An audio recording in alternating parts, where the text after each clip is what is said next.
Samsung mobile SIM card कैसे सही किया जाता है।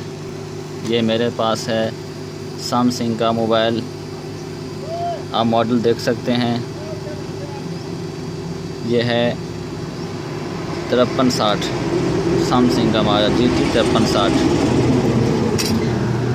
इसकी हम आपको जंपर करना सिखाएंगे, कैसे करनी है। पहला यहाँ से यहाँ पर, दूसरा यहाँ से जाकर यहाँ पर टाँका लगाना है, तीसरा यहाँ से यहाँ पर जंपर करना है, यहाँ पर, चौथा यहाँ से यहाँ पर जंपर करना है, यहाँ पे, और इसको बीच वाले को खाली छोड़ देना है और इसको ग्राउंड पे लगा देना है। तो ठीक है दोस्तों, अगर आपको समझ नहीं भी आई तो मैं इसके अंदर एक पिक्चर अपलोड कर दूंगा जिससे आप अच्छी तरह से समझ सकें। ओके दोस्तों, मेरी वीडियो को ज़्यादा से ज़्यादा देखें।